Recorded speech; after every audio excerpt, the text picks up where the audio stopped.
Hi, hello, welcome to the Daily Terrible Favor brought to you by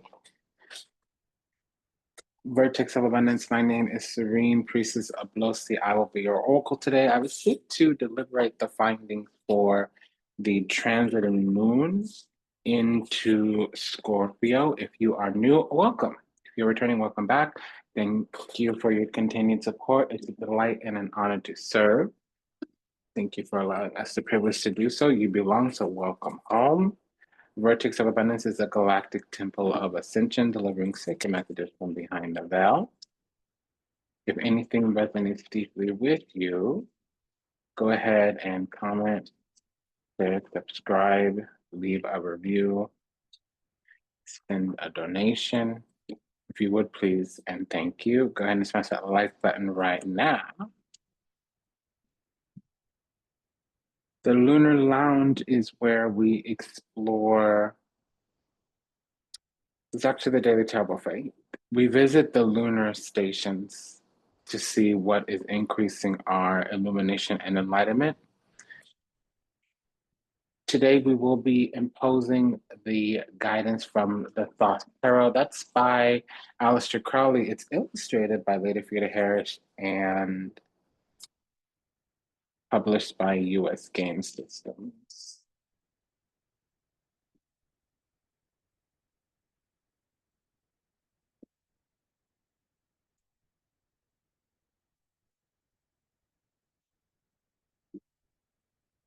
Okay. Just a quick prayer for all those still lost out there.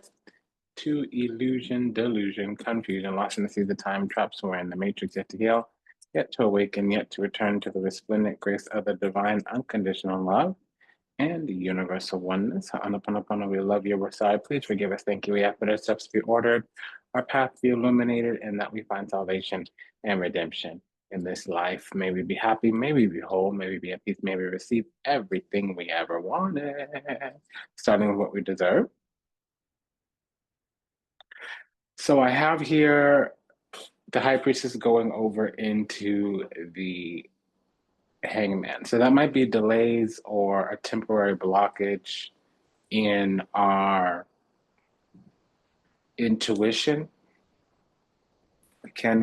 It can also be somebody that's gifted from the divine, that this is a natural born healer, somebody that typically has the ear, the hotline to like the all power, higher power, whatever technology we interface.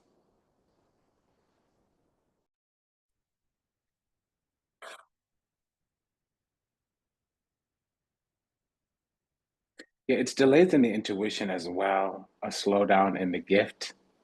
So it could be either or. It's the same energy for everybody, but it manifests for us in a different way. You know, during the Libra season, when the moon is transiting the sign of Scorpio, we have what's called a second house event. And since it's the moon, it's called a lunation. So there's increased insight and intuition into all the things of the second house according to how the energy of the sign, mainly Scorpio, manifests. So the second house is actually our value systems, first and foremost. It's also some of the, you know,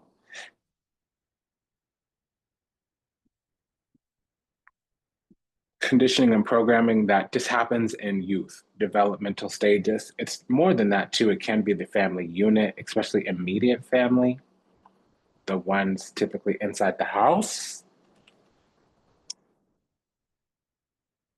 or the immediate village that raises us, if it's a steady, stern, kind of persistent energy. If it's just kind of communal, that moves to third house.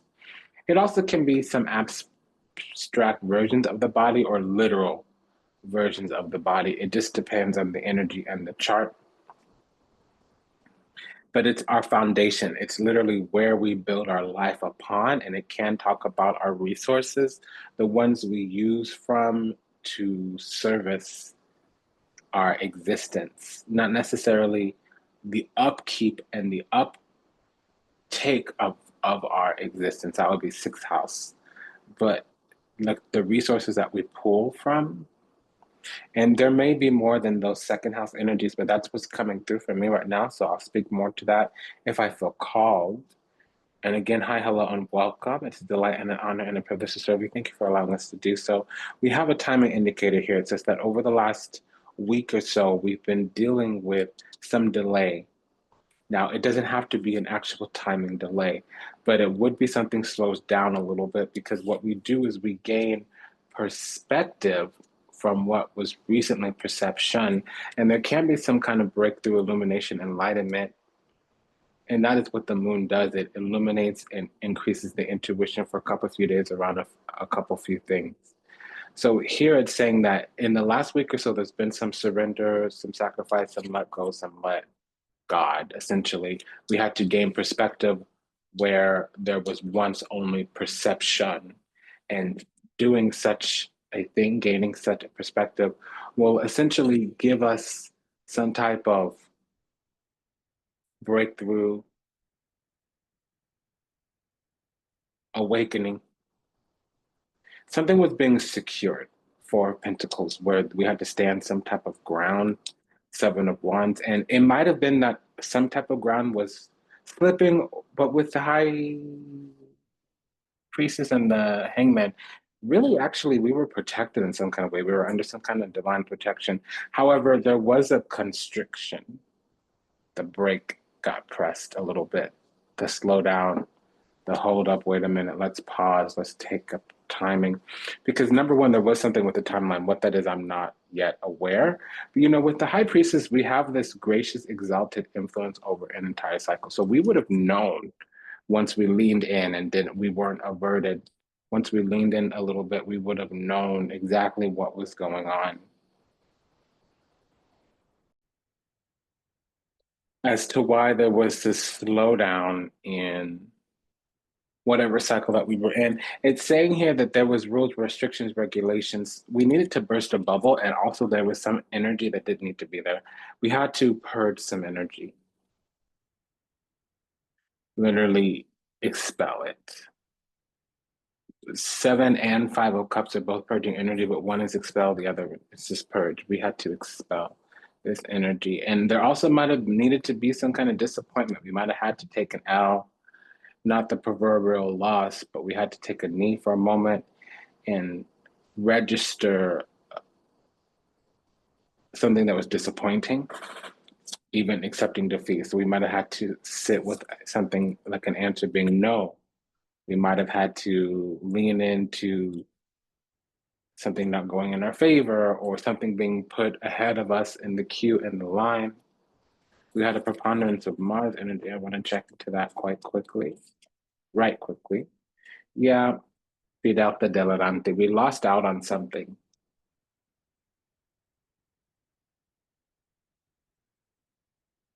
And there's some sospiri here, longing, preciosa. There is something here at the heart of the matter on the table still to work with, which is probably the perspective that we need.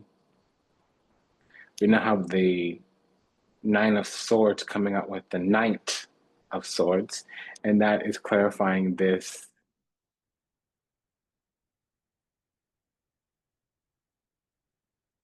full card. So we're guilty of something, or there was something on our end, on our side that went down because we're wanting to exploit, to seize, and honestly, we need to tackle something, to face some kind of fear, to take some type of action that makes us balk a little bit. There is a situation we need to reveal to another person, place, or thing, probably another party, where the situation for the next cycle is going to be a little bit slow, and we have to fake it, get along to go along. Alegría, it's not going to be authentic joy, it's going to be contrivial joy, contrived.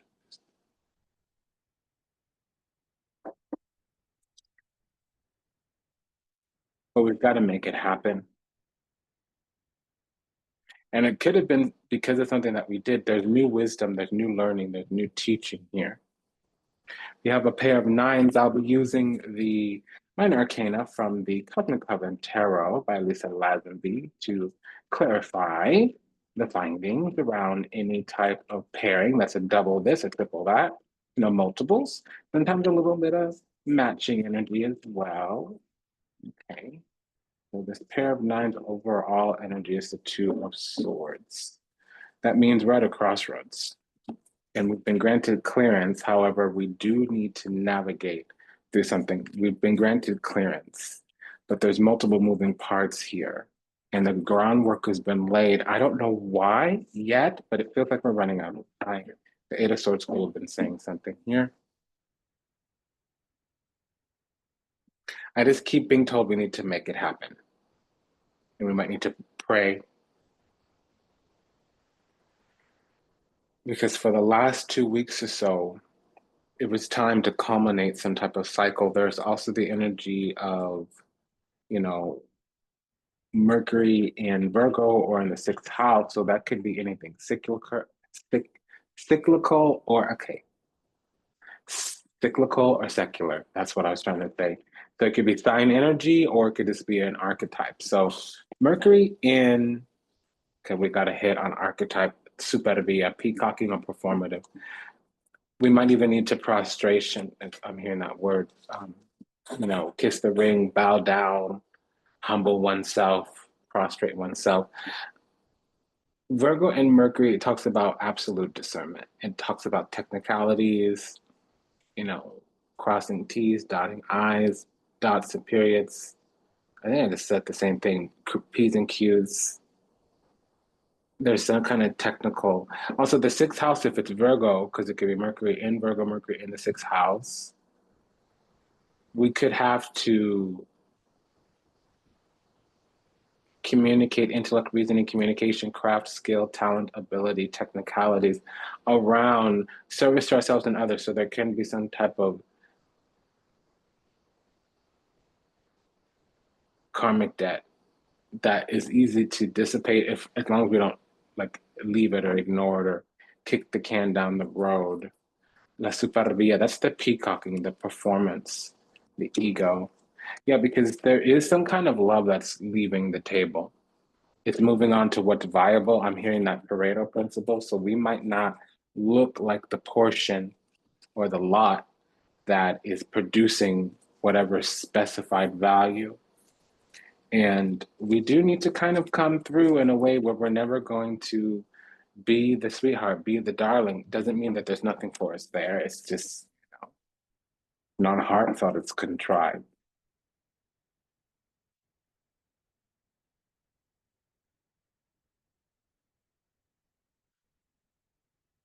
Okay, and then I'm getting another hit too, because we have a pair of nines with the hermit. So there is something that we can do.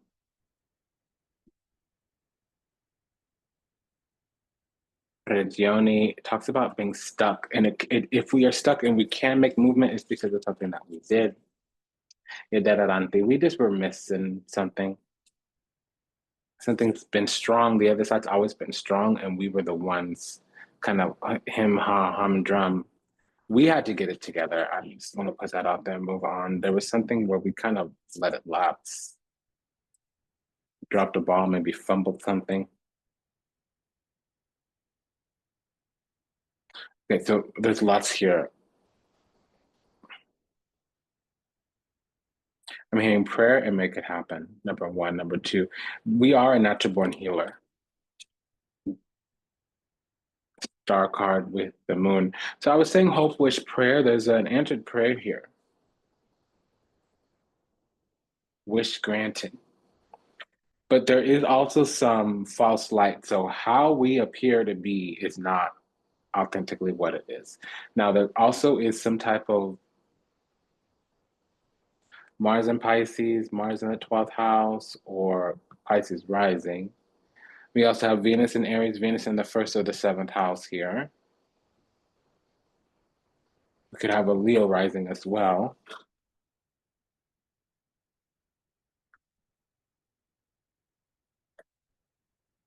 And like I said, we're a natural born healer.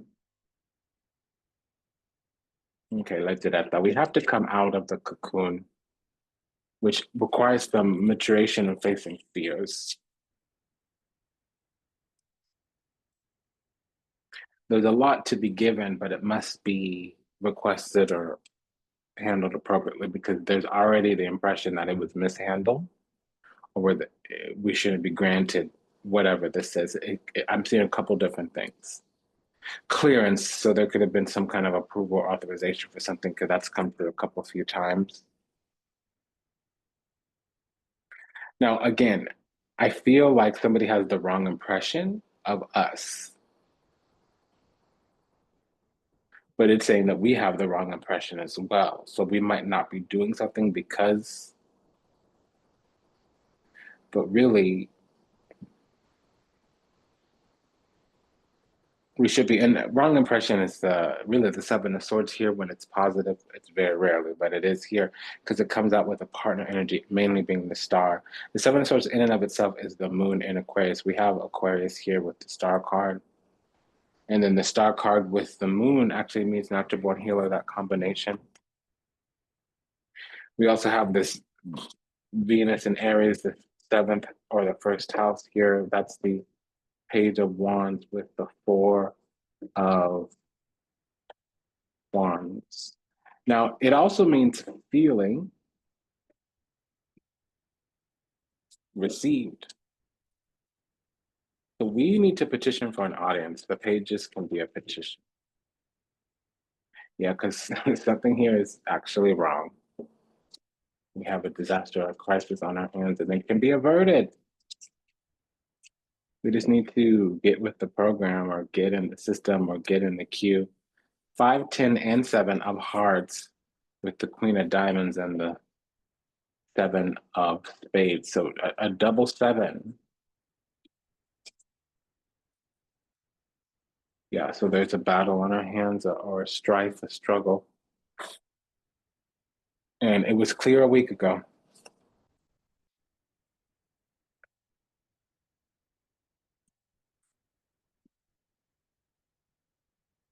Okay, so again, as I was saying, there's been a misperception or a wrong idea or a false impression or something.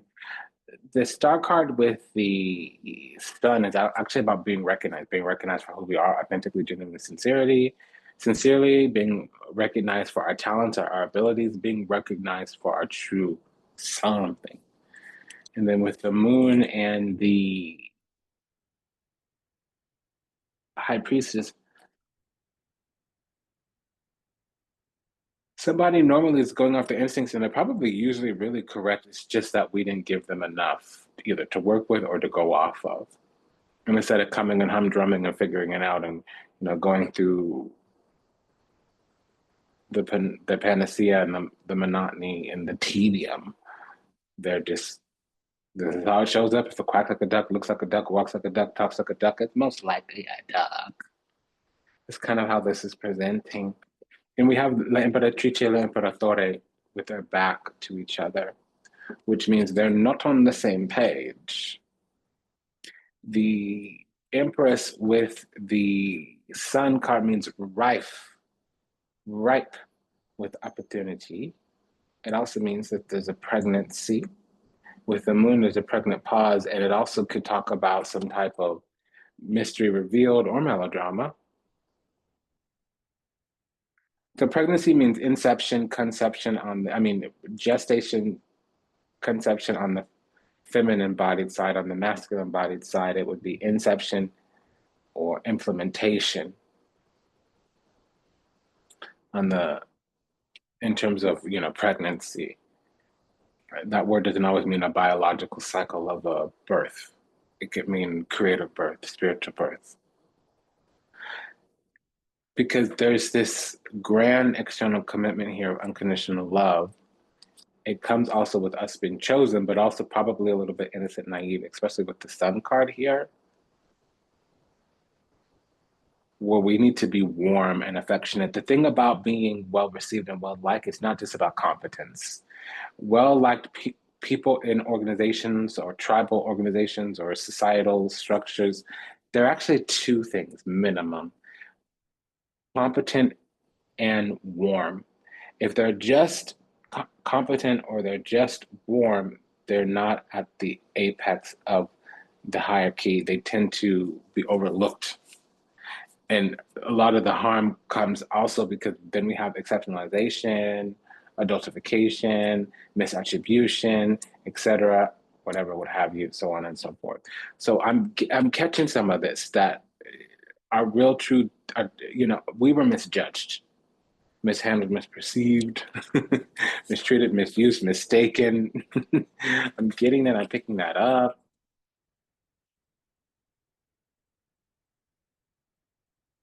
And we have a pair of ninths here. That means alliance. So I feel like something or someone could come to our aid, but we got to put our energy out there and advocate for ourselves. But probably a little bit of clarity here as to what that means and what that looks like, etc. So on, so have you.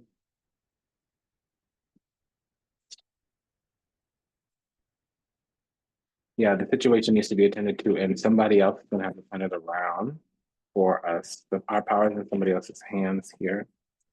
So this could be that we need authorization in some kind of way, second house, or somebody that we were subordinate to needed to give us a leg up in some kind of way, shape, form, or another, needed to help us in some kind of way.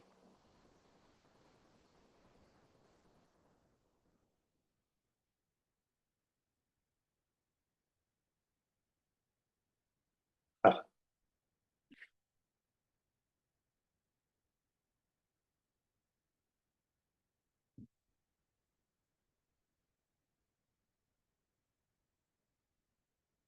because the door is shut right now, but it's just it's a non-thing. As long as somebody knows, it's like whatever the little tiny little obstacle is, it's really big right now on our end. And it could be obliterated, it could be non-existent in a moment. The moment some clarity comes, and it's very clearly to me the power is in another person's head. That I don't know what to do with that for the second house. It's nonsensical. So it can mean we're getting parental or some type of power, hierarchical English, man. It's a difficult one. Hierarchical approval,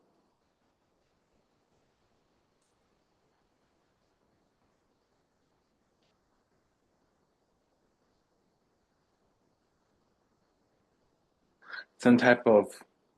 It's not even authorization. It's like clearance or passage or grace.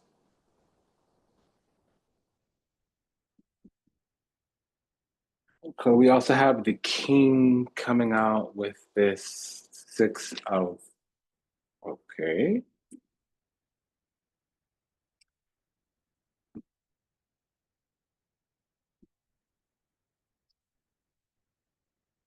six of pentacles. That means wanting equally beneficial nursing needs exchange. There's a high principle here that needs to be shown properly. Right now, it looks not well shown, not well done. Something's out in the open, but clearly not seen. It's been overlooked. And it could have been a timing thing. We missed our little time, but before the time portal closes completely, permanently, we have a little moment to appeal or to, appeal to somebody's more nobler intentions or to somebody's higher self. Ad nauseum and infinitum, etc. I mean, it's a multitudinous, erroneous example here since it's a general reading. But that is what I'm getting. Now that I talked about timing, timing came through here and it's on the other side. There's about a week left. Magician and Seven of Pentacles. The groundwork's been laid, the plan is already set, or the strategies, the work's been put in. It's just that we can have a breakthrough here. And we have this king and queen of cups. So good intentions, well meaning. But if somebody already processed something or checked on something and the status wasn't there that needed to be there, I'm being reminded of my time in the corporate world, and there was a saying that my mentor said, if work is done, it doesn't matter. It's still seen as not done unless you update it to the people involved, or if you don't change the status and the project management software. If it doesn't have a checkbox next to it, it's still undone as far as the deliverables and the stakeholders are involved. So we may be sitting there, the perfect thing, the ready-made example, having done the thing, been worthy of the thing, having the thing owed to us, and yet the other party, the decision maker, the person with authority and the power to take a decision in our favor might be on another path because they've already come through to check on it and it didn't have the little checkbox, or we didn't present ourselves in the way that would have gotten us. Maybe we weren't the squeaky wheel, so we never got greased. Maybe we weren't sticking up, so we never got hammered down. Proverbial example, take it as it resonates. There's skillfulness here, and we have it in our hand. We have the mastery of the skill here. So we could open up some type of claim. We have the right of way. Let's check that pairing, the King and Queen of Cups.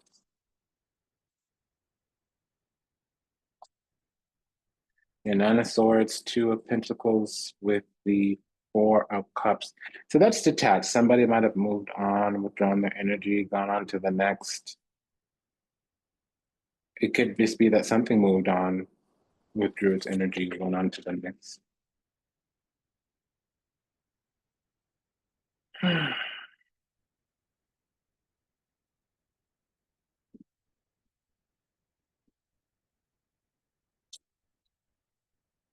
Something here is feeling prepared.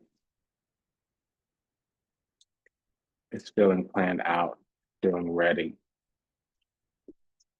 Page of Pentacles, Three of Pentacles. So let's process this through. Let's see.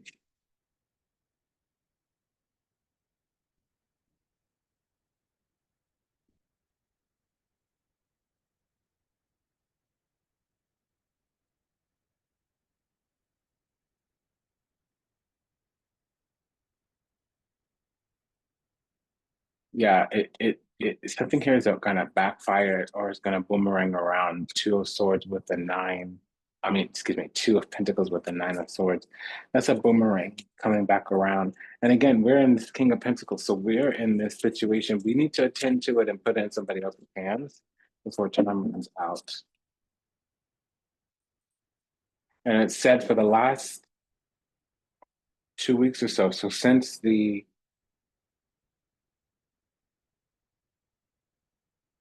Pisces full moon, there's been this understanding or feeling or resonance that's bearing upon us right now, but it can clearly come to an end. We should be finally seen as the right something.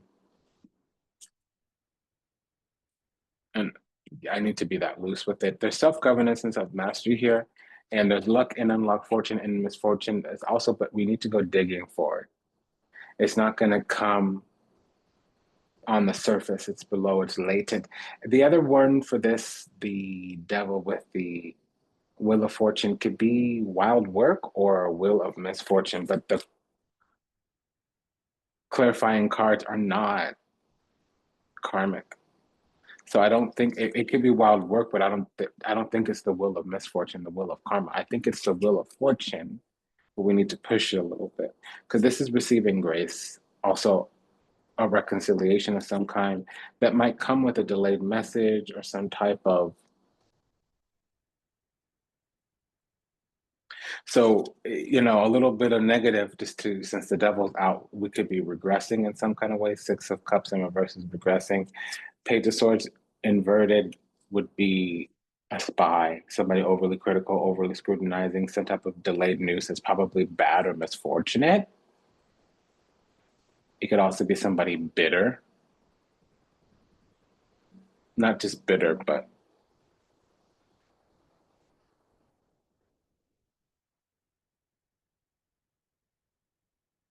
ill-contented.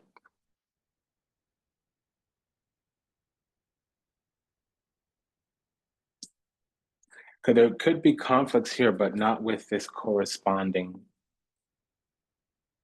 Knight of Wands. That's feeling or desiring franchise purchase control. If we give them something to work with, they can work with it and pretty quickly. The cycle is still open. And it said a few days ago there was something. So we might just need to check the status or update the status. So in 2 weeks, this will be fully over, fully terminated in terms of the cycle. But right now, we're in the right, or we have some kind of perfect.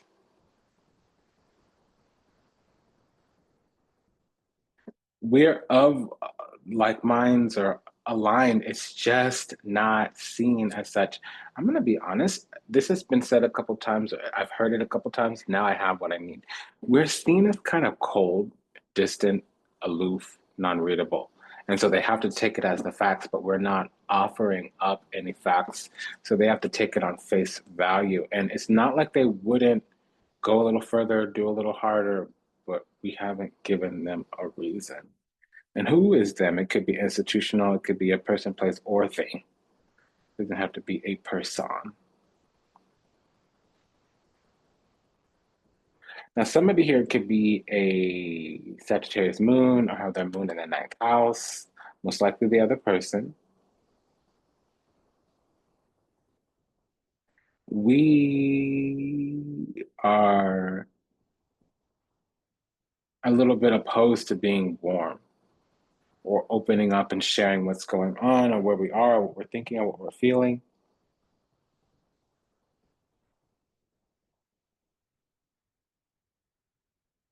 This other side needs, Queen of Wands needs to stay in their position, or needs to stay, not stand, needs to stay in their position until given a reason otherwise.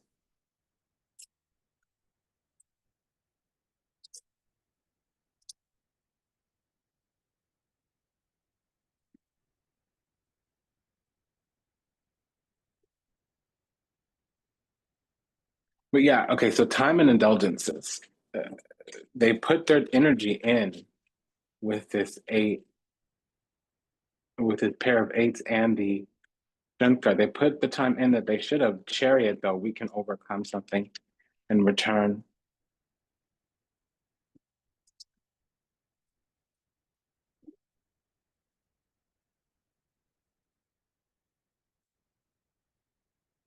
We need to be warm because we're feeling a little bit bitter or resentful, or that might even be how we're coming out. And this other side is not opening up about how they feel. When all they really want is some safety, some comfort, some acknowledgement and or awareness. They're not going to open up without a reason. It's been an honor and a privilege and a pleasure to serve. Thank you for allowing me to do so. I'm going to go ahead and pull one of these pop-up love oracles because you had the king and queen come out. Yeah, courage, narrative. I do not care what it takes, how long it takes, who I upset, I'm going to return in one way or another. There's some telepathic communication, and the thoughts are not the best simply on how we've been presenting ourselves. But there's curiosity here, and there's a telepathic connection. But we're in a little bit, up until recently, we might have been, yeah, I was too focused on my career and my goals. I took you for granted and I expected you to wait for me. Unfortunately, you knew you would be waiting forever. I'm sorry I never put you first. And then let's check on that pair of eights. Their time and indulgences or manipulation or spell work here. Yeah, again, a pair of threes. So collaboration, cooperation, collaboration, co-creation. There is something here for us, some type of bond that's just not